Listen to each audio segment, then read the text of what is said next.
So we've had kind of a day of very high-level talks about what goes on maybe above blockchains within smart contracts. And I'm going to actually dive to lower layers and to remind us that the security of Bitcoin and other cryptocurrencies, other blockchains, relies very heavily on the network infrastructure. So Eli did a good job of presenting me. I do have kind of my two hats. One of them is an academic in the Hebrew University, and I work on scalability of Bitcoin, security, and economic incentives. And I think each one of the talks that I'll be giving throughout the summer school covers exactly one of these things. And in my other hats, as Eli mentioned, I'm a co-founder at Kedit, where we do zero-knowledge proofs and privacy in blockchains. You'll be hearing a lot of this on this topic on Tuesday from amazing speakers from Zuko, from Eli, Niha, and Rafael Paz. So these are all things that I love and do a lot. So I think this is maybe the obligatory slide when you talk about blockchains. You have to talk about the double spend attack, right? So this is the thing that Bitcoin was basically designed to prevent more than anything else. Maybe a transaction that you have in the blockchain somewhere that someone accepted as good payment, and suddenly somebody shows up with a longer chain of blocks, and Bitcoin nodes are built to basically say the longer chain of blocks is the one that holds, and so your transaction is gone, right? So maybe the most basic result that Satoshi Nakamoto provided us is kind of a theorem. I'm not sure it was even phrased as a theorem in his original paper, but the result still holds to some degree, right, at least qualitatively. If the attacker controls less than half of the compute power, right, half of the hash power, and as long as nodes can send blocks quickly, then we know that we can be safe against these attacks against our transactions, in the sense that the probability of having our block replaced decreases exponentially fast, right? So the probability that we're going to lose this money decreases as we find it buried deeper and deeper in the blockchain. And this is maybe the most basic theorem about the security of Bitcoin. And actually, every time you want to try and attack Bitcoin security, it goes through one of the assumptions for this theorem. Right, so these are the two assumptions. There are actually more assumptions that are implicit that I did not specify, right? Maybe the cryptographic primitives have to be sound and secure. But definitely, I like the fact that nodes can communicate quickly and send block messages to each other very fast, and that the attacker controls less than half of the compute power as two main assumptions there. And we really don't know what to do with this one, that the attacker has less than 50% of the compute power, because we don't know the attacker. We're not, right? He might be attacking, and we don't know who that is. So what we really like to think of is how to make the network really, really large, so that attackers will find it very hard to get 50% of all compute resources. So and that's really done through incentives, right? So maybe there's an assumption here that underlies this one, that nodes have incentives to participate, and that these cause the network to be very large and hence very secure. So now, if we want to attack this theorem, maybe we can start thinking about what happens, right? Everything somehow touches upon these assumptions. If we have very large blocks, we want to start to scale Bitcoin to have more transactions per second. They take longer to propagate, and that violates this assumption of communicating quickly. We might do attacks on the network infrastructure, right? So nodes aren't able to talk to each other at all. Maybe they're not able to coordinate on the blockchain. And we have things like maybe selfish mining or other incentive issues. Maybe we can show that the incentives are not as aligned as we think, and we can try and hit the protocol in that way. Right? So these are very common ways of disrupting, in some sense, the system. And actually, each one of the talks is going to be exactly about one of these issues. So today, I'm going to start with network attacks. And I'm going to talk about two main types of attacks. One is via Bitcoin's network formation. So this will be something known as the Eclipse Attack. So we're going to talk about how the Bitcoin protocol forms its peer-to-peer network. The second part is going to focus more on the network infrastructure, right? Bitcoin lives over the internet, other cryptocurrencies as well. And here I'm going to talk about two main things. One is attacks on the routing infrastructure, and the other one is man-in-the-middle attacks. So everything I'm going to say in this session, I think, won't come as a very big surprise to anybody who knows how the internet works and has seen these sort of network attacks before. But it's just, I think, worthwhile to discuss the security of Bitcoin, not just from the context of how much hash rate the attacker has. If we wanted to attack the protocol, this is another means of doing so. And it might be cheaper to do this than to acquire half of the computational power in the world, right? Especially for Bitcoin or Ethereum. So let's get started. So what I want to start with is maybe just what is the general consequence of having the network split, right? So let's say we somehow manage to break up communications in the network in a way that nodes on one side cannot communicate with nodes on the other. So in this case, what immediately happens to the blockchain is that we immediately get a split in the blockchain itself, right?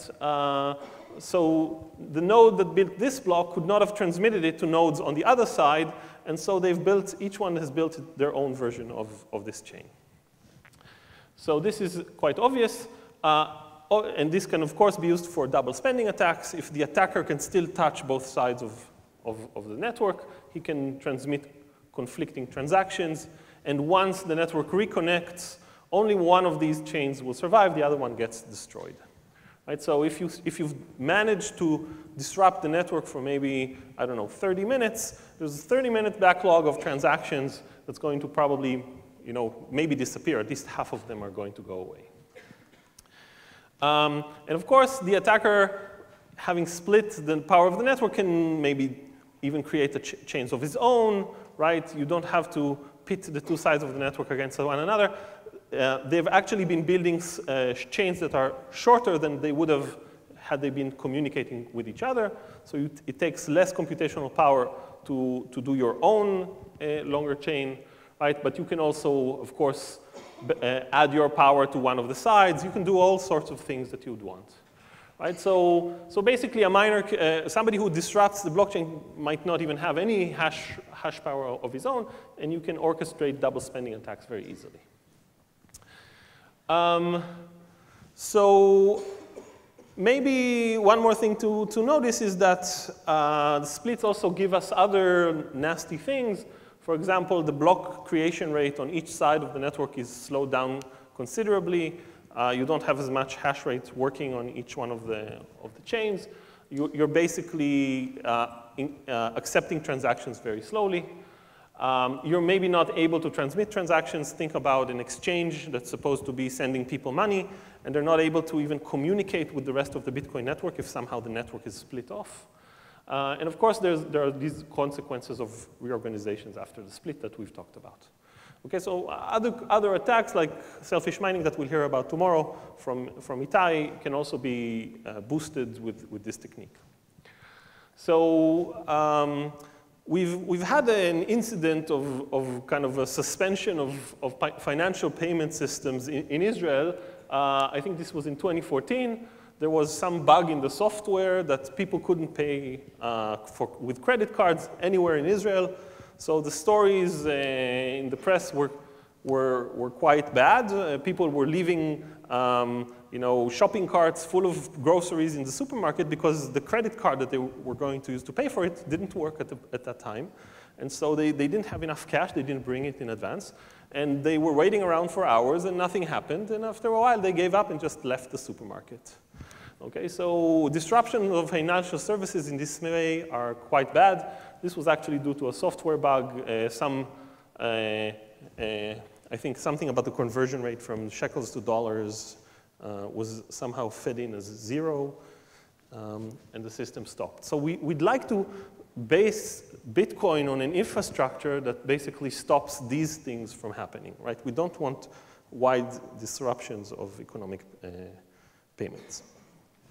So let's start with the Eclipse Attack. So this is actually work that I've done with colleagues at Boston University.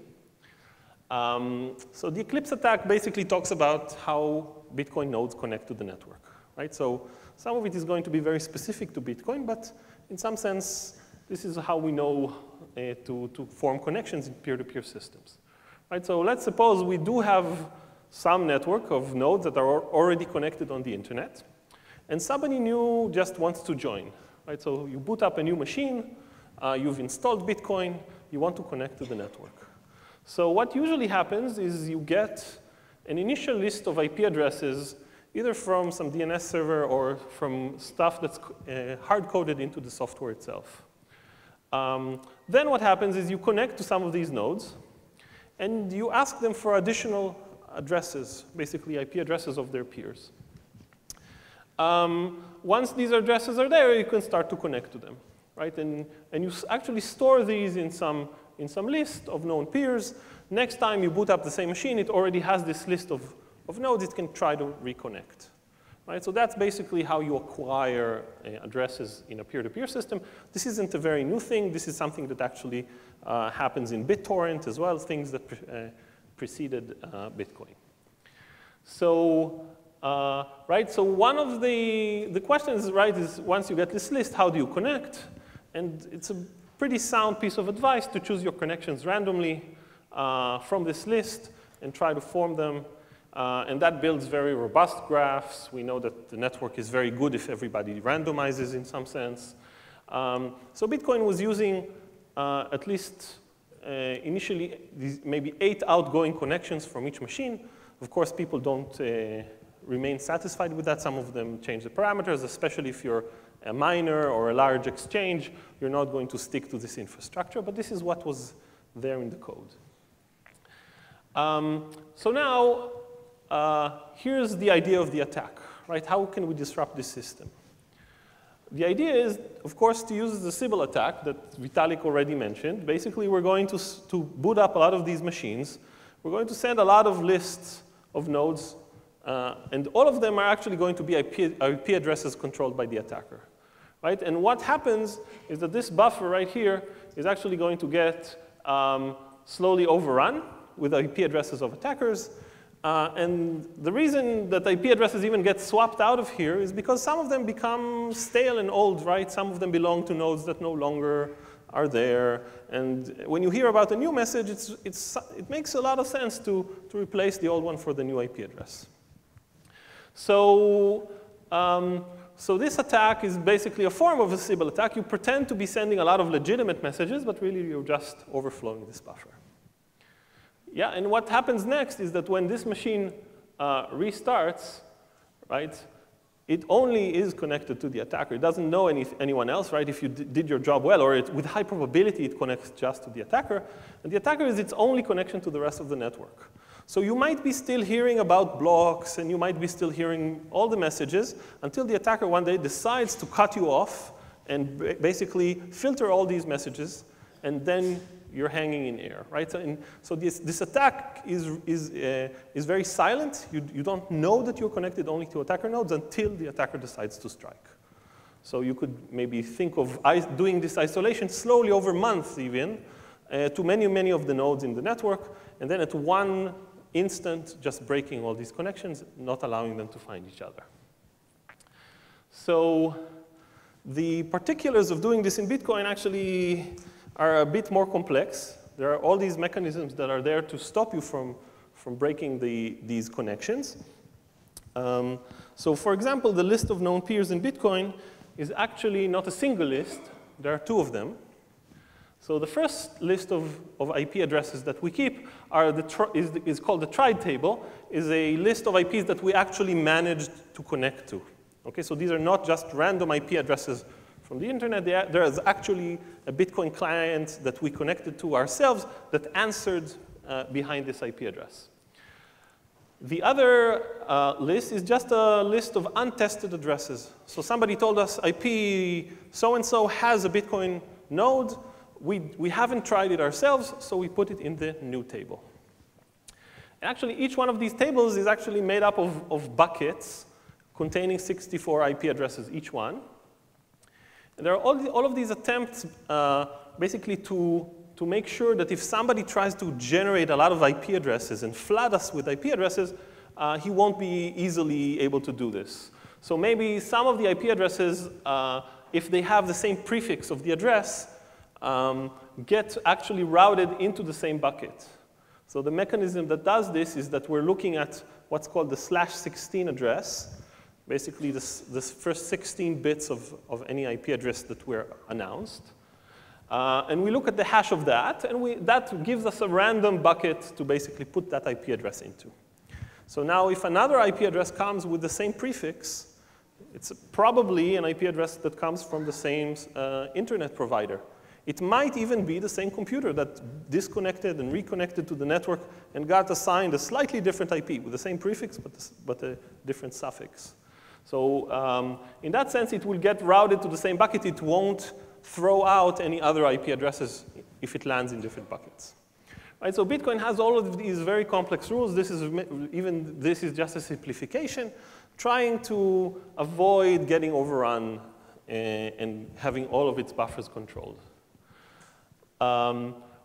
Basically, though, right, the way to attack this scheme is using a two-phase approach in some sense to get the tried bucket, the tried table flooded. What we tried to do is to form a lot of incoming connections from many, many different IPs. So we just connected to a node, then disconnected.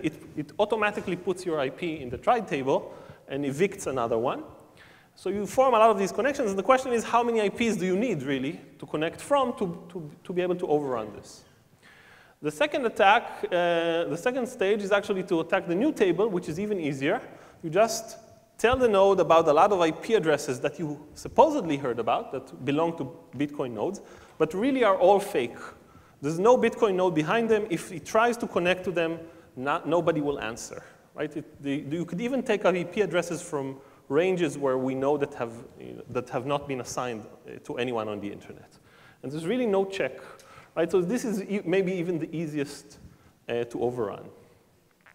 So the result is, right, is that you don't need so many IP addresses to get control of the buffer at any node, or at least this is a graph that was true before this paper was published. Afterwards, some of the limits were raised in Bitcoin as a result, and a few of the algorithms for eviction, for example, were corrected.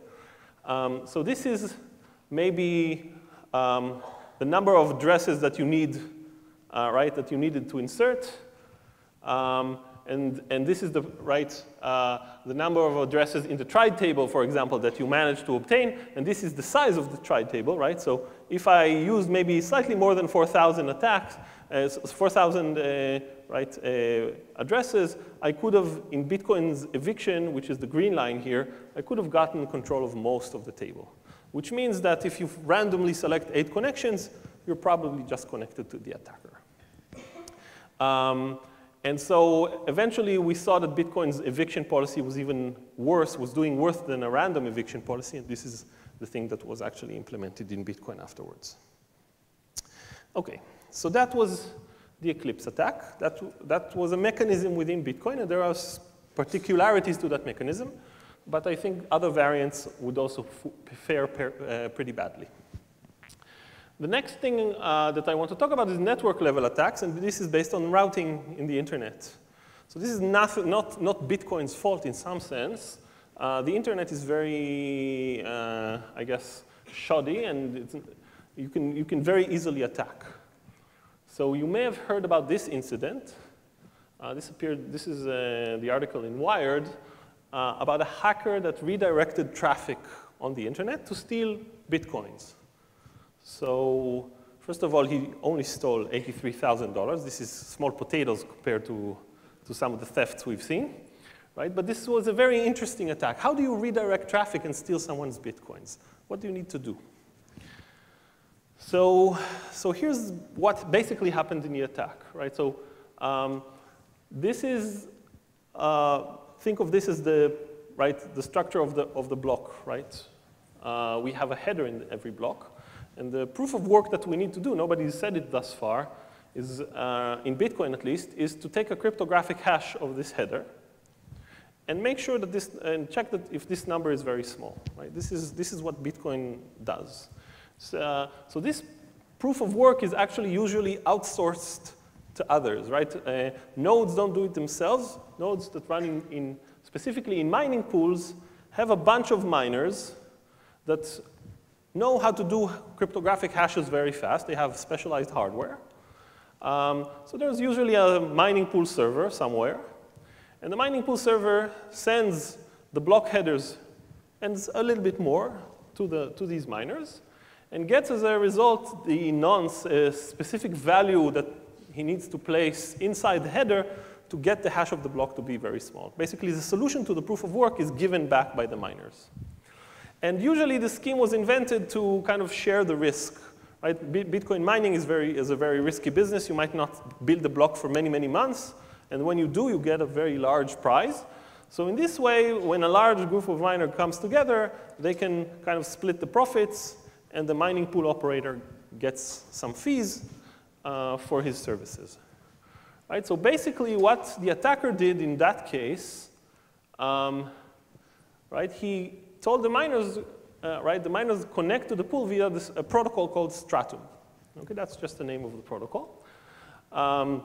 So they said, OK, the mining pool server had an IP address. The miner said, OK, I want to connect to that IP address to get work and give back my results. The attacker somehow managed to divert traffic to his server, which was also using the Stratum protocol.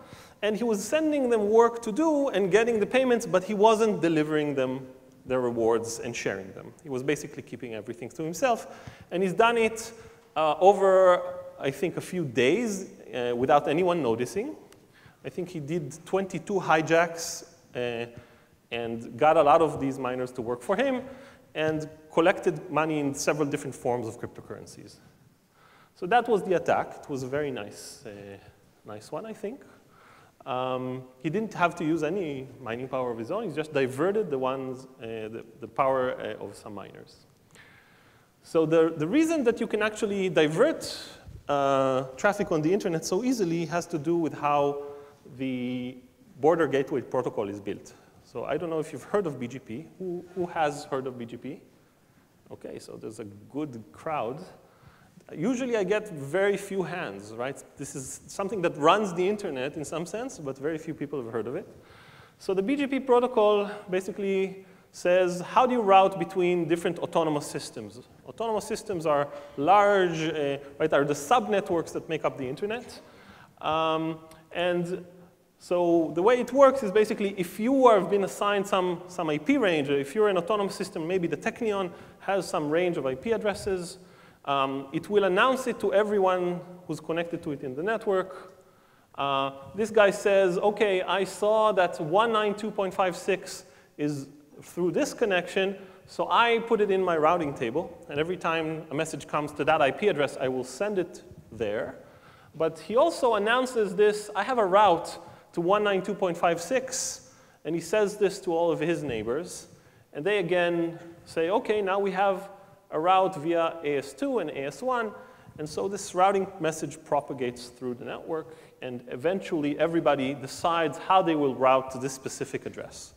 OK, so this is done on an address-by-address basis separately. So the reason that it's so easy to attack the protocol is that just as this guy can announce, I have this IP address, a bad guy over here can also say the same thing.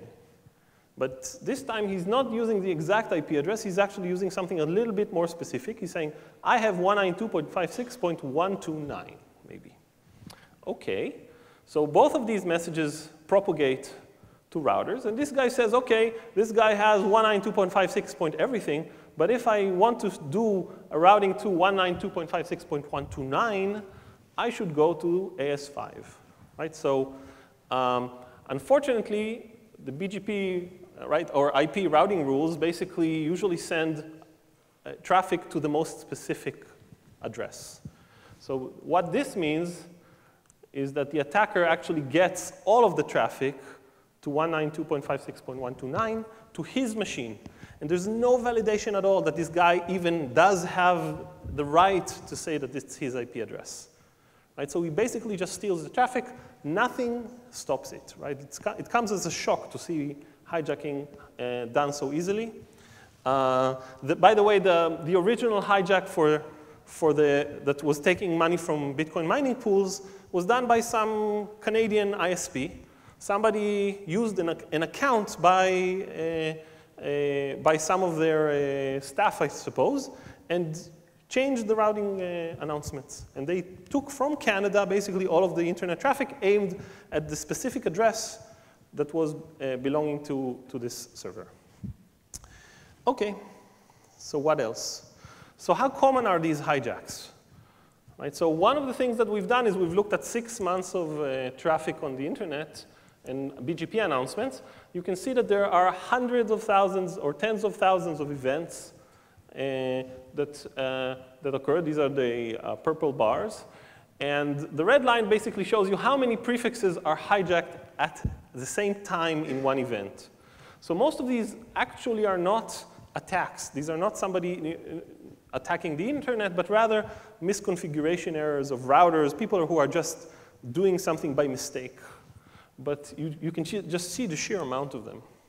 And actually, they affect a lot of Bitcoin nodes, some of them inadvertently, because they happen to be in ISPs that get hijacked. So several hundreds of ISP nodes, of Bitcoin nodes get hijacked, and their traffic is diverted. So this is a fairly common event, and we haven't heard anything about it in the news. Right, so one more thing to know about hijacks is that they occur very fast. When you hijack your own node, maybe within 20 or 30 seconds, you get all of the traffic from all of the internet to that node. But they're very slow to repair. The reason that they're slow to repair is that you need human intervention to say, this guy across the internet who was announcing that he has my IP, he's actually a liar. And you have to call somebody up to tell him on the phone, please filter out these messages and restore traffic to what it was. Right, so, and this usually takes on the order of hours. So maybe the most interesting attack to consider is what happens to the Bitcoin network if some autonomous system basically said, I'm going to do a massive hijack of traffic aimed at different Bitcoin nodes, and I've mapped them because we can crawl the Bitcoin network. We can hear about the IP addresses through mechanisms that we've heard about. And basically, I'm going to keep the network separate. So one of the things we do in the paper, we try to think about mining pools and how they route data internally. Mining pools today usually have several Bitcoin nodes connected to the network. They might have several gateways because they try to push out their blocks as fast as they can. And these might be encrypted, and we might not be able to cut these connections. We don't necessarily know who's connected to who. But we do know about the gateways. We do know these are just regular Bitcoin nodes, and we can just hijack all traffic going to them. Okay, so how much do you need to hijack if you want to steal maybe 50% of the computational power and basically isolate it from the rest of the network? Right, that's the question that we wanted to ask. So what we did is we looked at routing data on the internet, how stuff flows on the internet, how many gateways pools have. We tried to do some exploring there. And we got very, very low numbers. If you wanted to isolate 47% of the mining power in Bitcoin, you had to hijack 39 prefixes to get that partition, for example. That's very low. Nobody would even notice it, right? Almost nobody would notice it until payments stop flowing. So in that sense, we found that the Bitcoin network is very, very vulnerable. And part of the reason is not just because Bitcoin is very centralized in the hands of very few miners, but it's also that Bitcoin nodes are located in very few autonomous systems. Right? So it's not spread out evenly throughout the internet. And if you look at other services, they're much better placed. Right? Another thing that you could do to protect yourself from getting hijacked is if the IP address that is advertised for you is very specific as it can be, because nobody can publish a more specific address. So /24 addresses are the most specific ones that get relayed in Bitcoin, and only 7% of the nodes were actually in /24 prefixes. So every other node, we could just hijack all of the traffic to. /24 addresses, we can hijack maybe half of the traffic that goes to them. So that was unfortunate. One more thing that we did in this study is we started to look at what happens if a major ISP decided to disrupt Bitcoin.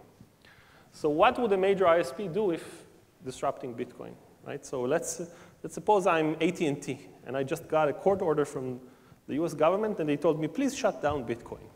So what do you do? So one of the interesting things is that you don't have to hijack any traffic. If you're AT&T or somebody very large, a lot of traffic goes through you anyway, right? You're a major ISP in the network. And then you can start thinking about how blocks move around in the system. And you look at the protocol itself.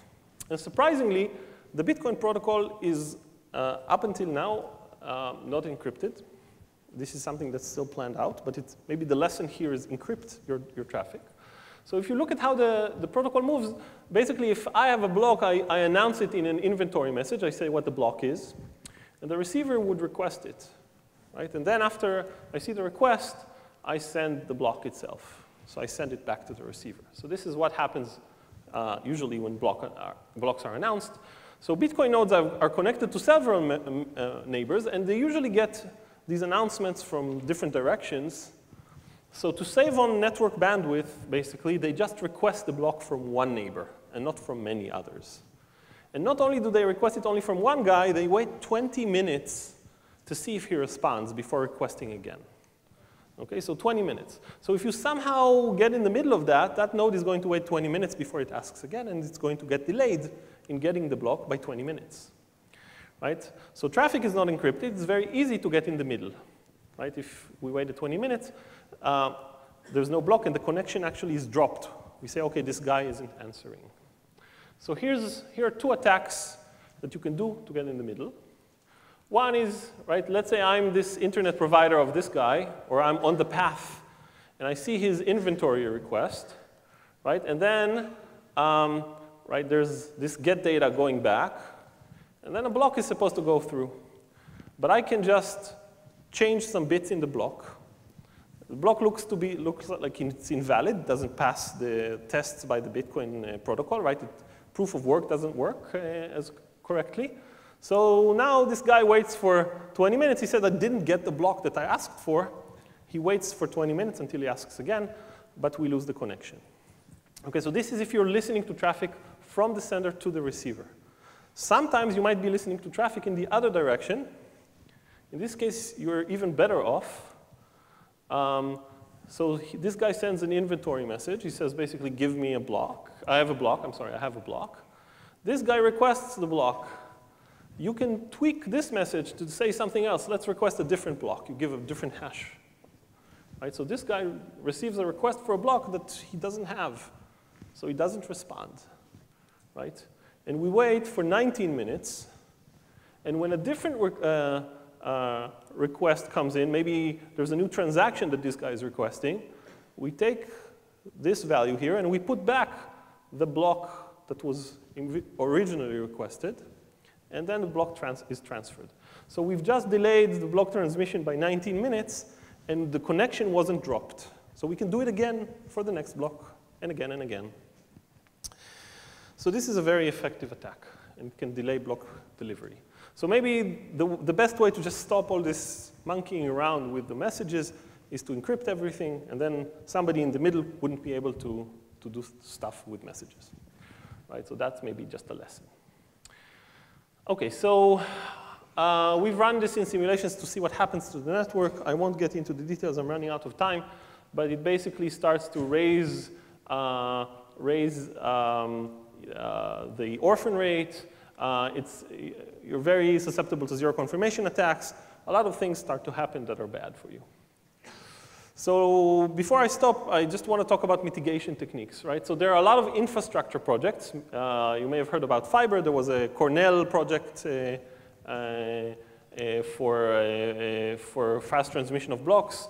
Fiber is maybe the evolution of that plus the Bitcoin relay network that are meant to push blocks really fast to miners. They're also susceptible to attack if you can route things on the internet or hijack at will, then these things aren't going to help you. There's the satellite, right, that Blockstream put up in space that broadcast nodes.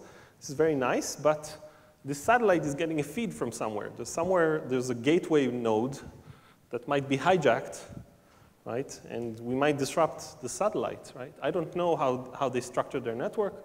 It might be interesting to think about.